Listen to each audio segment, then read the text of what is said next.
All right, let's take a look at the idea of man of the masses and see how you can apply it into your business.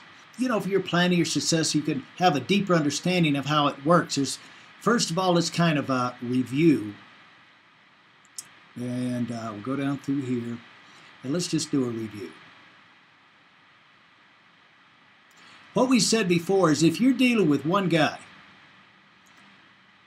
it's going to be unpredictable. But if you've got over here, you've got an army of people, you know, and they're, I know you guys are all going to be amazed at, wow, what an artist, this Larry. Unbelievable. These are supposed to be people, by the way. It's a, hi, Mom. I won't draw all that. But anyway, if you've got an army of people over here, you know, they're just everywhere. And you've got a big pile of people that are not just people off the streets, but people in your target market to work with. And you've got them to work with, or it could be you have one person trying out for tennis, or you might have an army of people trying out for tennis, or it's spring football practice, and you've got one trying out for quarterback, or you've got a ton of people trying out for quarterback. Guess which one you're going to, you know, have the most results from. The thing is, people run businesses and they lose track of this thing.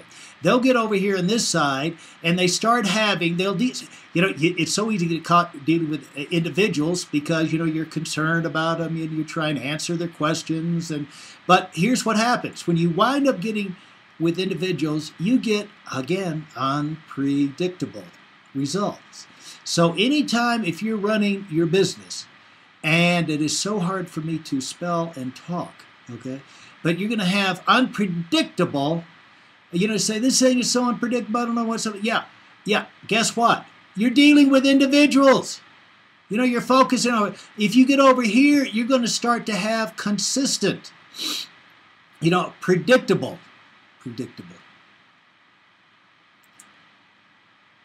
Just assume that says predictable. Then you get over here and you're going to say, well, you know, another way of looking, it's inconsistent. You know, some months it's great, some months it's not great. This inconsistency is driving me nuts. Individuals. You're dealing with individuals.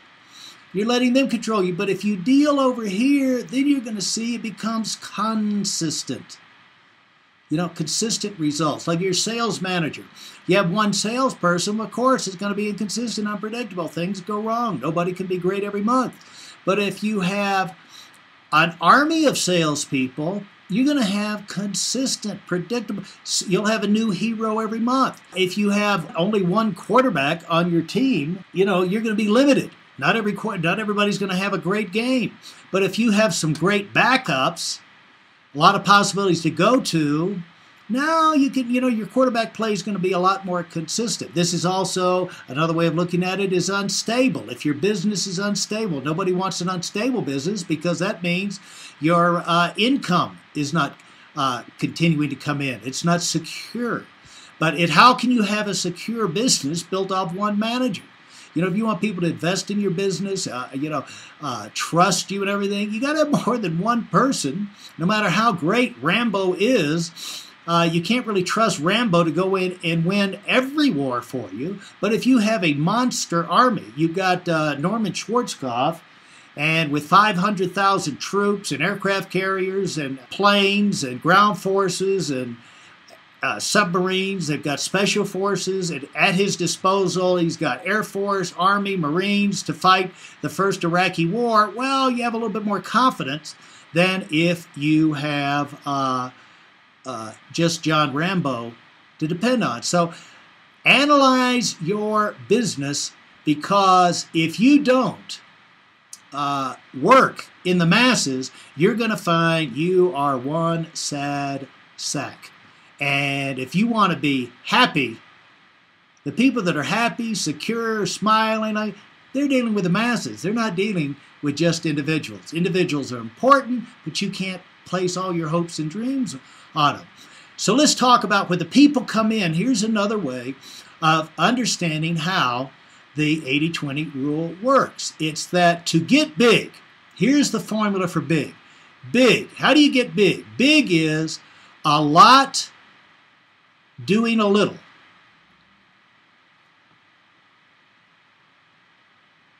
Fortunately, these are small words. I can spell them. And a few doing a lot. See, if you have a lot of people in there doing a little bit, you don't really even have to worry about the few. The few that do a lot are going to merge. They're going to be the most competitive. They're going to be the most driven. They're going to be the ones who just, it's in their nature to move to the top. And so this gets into the area of the 80-20 rule. And the 80-20 rule is true at any kind of volunteer organization. It really is pretty much true even in salaried bureaucratic situation. And that is that the way that rule goes is that 20% of the people will do 80% of the work. You got a church, they don't get paid for it. Got 1,000 people show up on a Sunday. How many people are behind the scenes doing the work? How many people are going to be there at all the services? How many people are going to be giving, tithing regularly and all of that stuff? It's going to be the 20%. If you've got yourself a sales organization, who's going to primarily be doing the sales? 20% would be doing 80% of the work. If you got a football team, are they all going to be stars?